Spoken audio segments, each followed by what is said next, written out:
ভাবো তো, পৃথিবীতে এমন একটা দেশ আছে যেখানে মানুষ রোবটের সঙ্গে কাজ করে, যেখানে ট্রেন এতটাই সঠিক সময়ে চলে যে 1 সেকেন্ড দেরি হলেও খবরের শিরোনাম হয়ে যায়। এমন একটা জায়গা যেখানে টয়লেটে বসে তুমি গান শুনতে পারবে, আর এমন এক স্কুল যেখানে ছাত্ররাই নিজের ক্লাস পরিষ্কার করে। হ্যাঁ, তুমি ঠিকই ধরেছো, আমি বলছি সেই জাদুকর দেশ জাপানের কথা।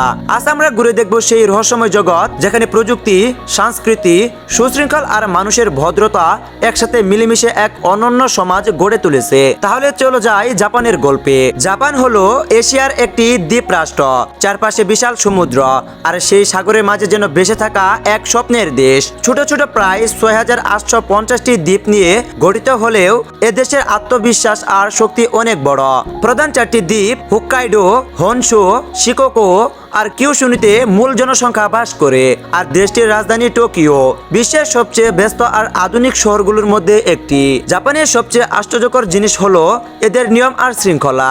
এখানে কেউ ট্রেনে জোরে কথা বলে না, রাস্তায় কেউ ঠেলাঠেলি করে না, লাইনে দাঁড়ানো, ট্রাফিক মানা, রাস্তা পরিষ্কার রাখা, এসব যেন ওদের জীবনের অংশ। কেউ কোথাও ময়লা ফেলে না, তার কারণে কোথাও ময়লাও দেখা যায় না।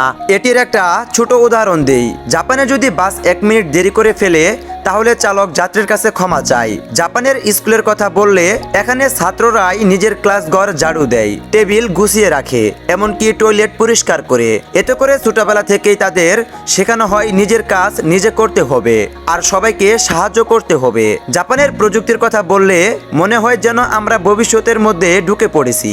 এখানে বুলেট ট্রেন চলে ঘন্টায় 320 কিলোমিটার বেগে, তাও কখনো দেরি হয় না, এমনকি কিছু ট্রেনের চালক পর্যন্ত রোবট। এছাড়াও জাপান উচ্চ গুণসম্পন্ন এবং উদ্ভাবনী পণ্যের জন্য বিশ্বজুড়ে বিখ্যাত। তুমি যদি নিশ্চিত হও কোনো পণ্য মেড ইন জাপানের, তবে অবশ্যই তোমার মনে পণ্যটির প্রতি একটি ভরসা চলে আসবে। তোমার মনে হবে এটির গুণগত মান অনেকটাই ভালো। জাপানের বিখ্যাত এমন কিছু ব্র্যান্ড হলো Toyota, Honda, Sony, Panasonic, Toshiba, Hitachi, Casio, Nissan, Suzuki, Lexus, Kawasaki, Yamaha, Komatsu ইত্যাদি। মূলত জাপানের এই ব্র্যান্ডের জিনিসগুলো তৈরি করা হয় যা অনেক মজবুত এবং বিশ্বাসযোগ্য। এই দেশটি প্রথম ওক পেন আবিষ্কার করেছিল। আমরা যে ইমোজিগুলো ব্যবহার করে থাকি তা এই দেশটিতেই 1999 সালে প্রথম আবিষ্কার করা হয়েছিল। এছাড়া পৃথিবীতে রোবট উৎপাদনের শীর্ষ দেশ হলো জাপান। জাপান এমন একটি দেশ যেখানে প্রাকৃতিক সম্পদের পরিমাণ খুবই কম। এই দেশটির ভিতরে তেমন উল্লেখযোগ্য প্রাকৃতিক সম্পদ যেমন তেল, গ্যাস, কয়লা, লোহা, তামা, ইউরেনিয়াম ইত্যাদির কোনো রকম মজুত নেই।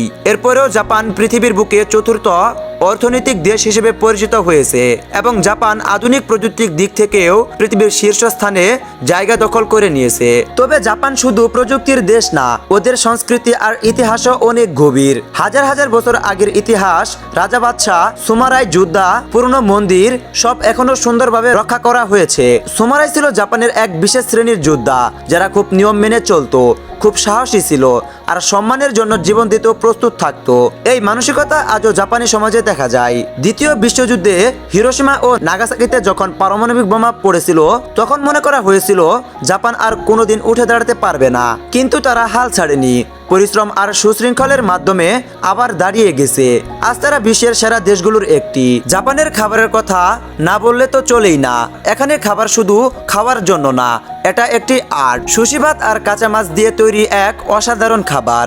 রামেন এক ধরনের নুডলস যা সুপে খাওয়া হয়। বেন্টো বক্স গুছানো রঙিন খাবারের বক্স যা দেখতে এত সুন্দর লাগে যে খাবারের আগে ছবি তুলতেই ইচ্ছা করে। তাদের খাবারে তেল কম থাকে, ভাজাভুজি কম আর সবকিছু স্বাস্থ্যকর। এজন্যই জাপানের মানুষেরা অনেক দিন বাঁচে। বিশ্বের সবচেয়ে বেশি বয়সের মানুষ জাপানেই পাওয়া যায়। এখন চলি উৎসবের দুনিয়ায়। জাপানে প্রতি বছর বসন্তকালে চেরি ফুল ফুটে যাকে বলে সাকুরা। এ সময় পুরো দেশ গোলাপি আর সাদা ফুলে ঢাকা পড়ে। মানুষ পরিবার বন্ধু নিয়ে পার্কে যায়, ফুল দেখে পিকনিক করে। এটা যেন এক স্বপ্নের জগৎ। এছাড়াও তানাবাতা, উবন, হানামি, নতুন বছর সহ নানা উৎসবে জাপানের মানুষ আনন্দ করে। তারা উৎসবে ঐতিহ্যবাহী কিমোনো পরে, গান বাজায়, খাবার খায় আর পরিবারের সঙ্গে সময় কাটায়। জাপানে যে কোনো দোকানে ঢুকলে বিক্রেতা তোমাকে ঝুঁকে সালাম দিবে, হাসি মুখে কথা বলবে, ধৈর্য ধরে সবকিছু বুঝিয়ে দিবে। তারা বিশ্বাস করে মানুষকে সম্মান দিলে নিজেরও সম্মান বাড়ে। আর জাপানের পোশাক, ঐতিহ্যবাহী কিমোনো এত সুন্দর আর রঙিন হয় যে একবার দেখলে মনে হয় যেন ছবির মতো।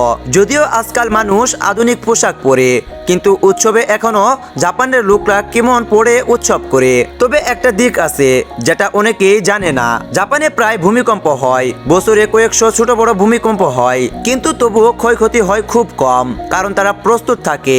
স্কুলে অফিসে নিয়মিত মহড়া হয়, সবার কাছে থাকে বিশেষ ব্যাগ যাতে প্রয়োজনে তাড়াতাড়ি বের হতে পারে। তাদের এই সতর্কতা, নিয়মানুবর্তিতা আর পরিশ্রমই তাদের শক্তি। জাপান আমাদের শেখায় পরিশ্রম করলে, নিয়ম মানলে, নিজের সংস্কৃতিকে ভালোবাসলে সবকিছু সম্ভব। তারা আধুনিক প্রযুক্তিকে গ্রহণ করছে, আবার প্রাচীন ঐতিহ্যকেও ছেড়ে দেয়নি। এই ভারসাম্য জাপানকে আলাদা করেছে। জাপান শুধু একটা দেশ না, এটা একটা আদর্শ, একটা গল্প যেখানে মানুষ হার মানে না, বরং পরিশ্রম করে আবার জয় করে। তুমি যদি একদিন এই পৃথিবীতে এক উন্নত সমাজ দেখতে চাও, তাহলে একবার চোখ রাখতে পারো জাপানের দিকে, কারণ এখানেই আছে পরিশ্রম, সৌন্দর্য, সুশৃঙ্খল আর মানবতার এক অনন্য মিল। আজকের ভিডিওটি এ পর্যন্তই। ভিডিওটি ভালো লাগলে লাইক দাও, কমেন্ট করে জানাও কেমন লাগলো, আর সাবস্ক্রাইব করে রেখো, কারণ আমরা আসছি আবার নতুন দেশের গল্প নিয়ে। তো সবাই ভালো থাকো, আল্লাহ হাফেজ।